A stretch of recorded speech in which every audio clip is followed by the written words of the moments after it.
Ladies and gentlemen, you are about to witness the gold standard in mind-melting stupidity. If the phrase peeing in my face while telling me it's raining was to have a dictionary definition, this tweet would appear under it. Owen Jones. The hideous acid attack in London is another example of misogyny and how hatred of women is embedded in every culture. Every culture, Owen? Really? All of them? Yeah, all of them. Every day, men across the UK attack, maim and kill women. Every culture, every ethnicity, every creed, every social class. Yeah, let me ask you a question, mate. How many acid attacks were there in London in, 1950? Anyone want to guess? No?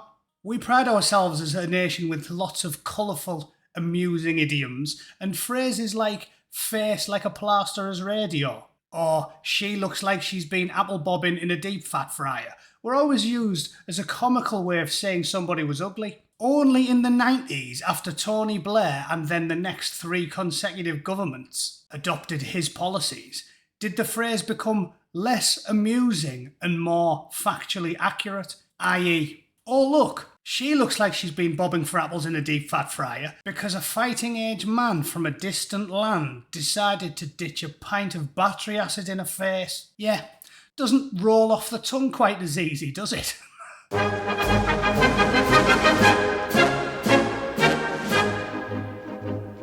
Okay, ladies and gentlemen, I didn't want to cover this story. Everybody's on this bandwagon, but it's such a big deal and I had so many requests. So obviously I'm going to try and cover it in my own inimitable, desperately attempting to laugh. Because if you don't, you'll cry, oh look, half the country's on fire and the other half of it's getting abused above a kebab shop. That kind of way.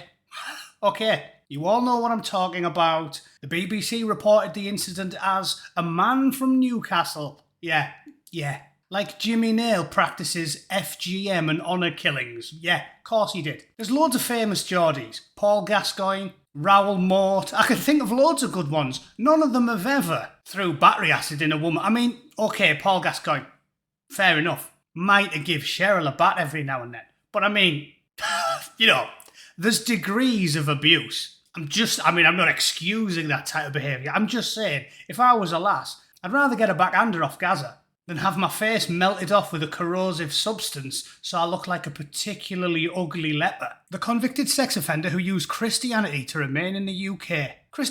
How's he practising Christianity? Am I muddling my Bible verses? Far be it from the agnostic to tell people about Christianity, but I'm pretty sure when Jesus said, when somebody slaps you on the left cheek, you should offer them your right, he didn't say, if your ex-husband ditches a corrosive substance in your face so you end up looking like Cher if she sat too close to the fire for 3 hours, then thou should offer him the other side.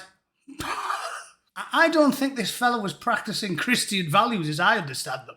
But what do I know? I'm sure the Archbishop of Canterbury will have something different to say about it, won't he? Which, let's be honest, in this day and age, the Archbishop of Canterbury is more likely to talk about felching or lewd acts than he is about Christianity. So maybe I'm wrong. I'm agnostic, but I'm more of a Christian than him. And this guy. Abdul Azidi was granted asylum after claiming he'd converted religion as the manhunt enters day 3.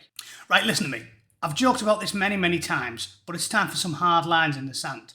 You can't let people claim asylum based off things you can just say, right? We can all just say things. How many stories have I covered in the last 4 or 5 years where people have been granted asylum because they said they're gay? There was a woman on the BBC, I covered it a couple of years ago, who got given asylum because she said she was a lesbian and she'd get abused if she was in Nigeria or wherever she was from. And it turned out she had 2 kids by 2 different men. Yeah, really. A lesbian who absolutely loves cock. Oh, there's loads of them. That's like Mick Jagger going into the Home Office and telling them he's still a virgin. What planet are these people on? They must be doing it on purpose. They must have knew he was a liar. And I mentioned this before, I'm banned from following Philip Rutnam on Twitter. This geggy bellend blocked me years ago because I dared have the temerity to be a little bit upset when the children of people he admitted, known terrorists that he admitted to the UK and give a council house scattered a bunch of women and children up against the side of the Manchester Evening News Arena. So we know they're doing it on purpose. The Home Office is doing it on purpose. They knew this bloke's conversion was about as believable as Diane Abbott was when she went on Channel 4 News and told everyone she'd been battling bulimia for the last 25 years. They're doing it on purpose. And this bloke is about as much of a Geordie as I am a hook-handed, one-eyed hate preacher living in a council estate in Luton. Abdul the Geordie threw strong chemicals over a young mother and her daughters. They sustained life-changing injuries and are recovering in hospital. Yeah, and you're paying for that as well. Every bottle of Lucozade and bunch of grapes they get, you bought. So, yeah, cheers. Thanks for that. Abdul the Geordie is accused of carrying out a targeted attack. No, it wasn't targeted. It was an accident. He was trying to refill the battery on his wristwatch. And then, because you do that, you just nip to Aldi and go, can I have a gallon of battery acid, please? I need to recharge my watch. And then he was trying to navigate it in past the dial and he just went, and accidentally splashed a couple of pints in some girls' faces. You know what? I blame Aldi. He was granted the right to stay in the UK on his third application. He converted to Christianity. And there he is. Handsome fella, isn't he? I also note from the mugshot the police handed out. Well, there's the mugshot. There's him. Mugshot, him. Looks like they've lightened him a couple of tones, doesn't it? How is he paler than me? I'm from the smoggiest part of the UK. The sun doesn't come out. We only get 2 seasons in Middlesbrough. Winter and July. Because there's 11 months of smog in the sky. And I've got a better tan than him if you're going off his mugshot. There's no way they haven't photoshopped him about 6 shades lighter. Casper the Ghost's driving licence is darker than that. In 2016, he arrived in the UK in the back of a lorry. He had 2 applications for asylum rejected.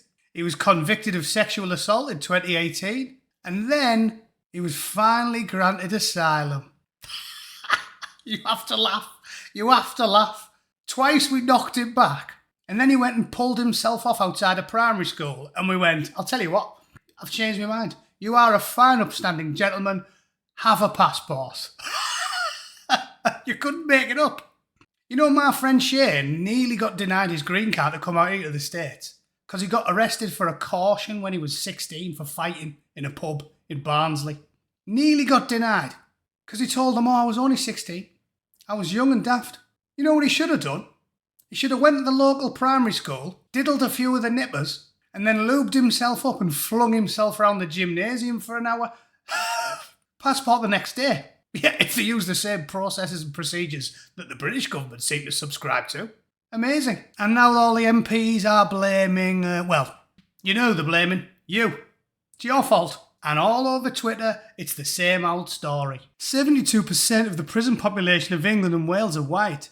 That doesn't detract from the demonising and scapegoating of asylum seekers. Yeah. Far out, dude. So 30% of the prison population aren't from England and Wales. And of that 72%, half of them are going to be from Lithuania, like Arnis Zalkans, the convicted murderer of Alice Gross, Hungary, Poland, Romania, Albania. We know all of the places they come from, but apparently, you know who's really to blame for all this? You.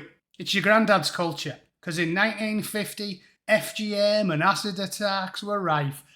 You know what? I was gonna throw up a deluge of stories and headlines and individual assaults and attacks and murders and sex crimes from the last 25 years. Arnis Zalkans is one that always springs to mind because Alice Gross was just a kid when he murdered her, and he'd already served time in Lithuania for killing his wife before he moved to the UK.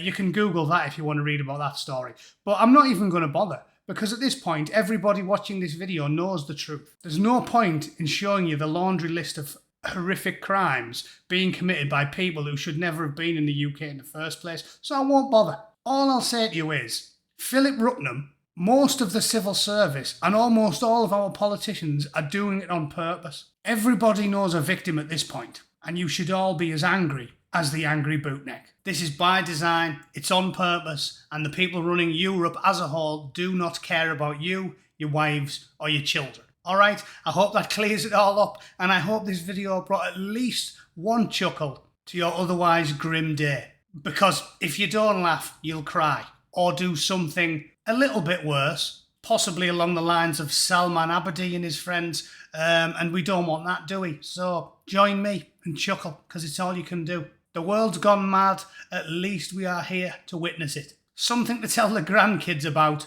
if we live that long. All right? Thanks for watching, ladies and gentlemen. Have a great night.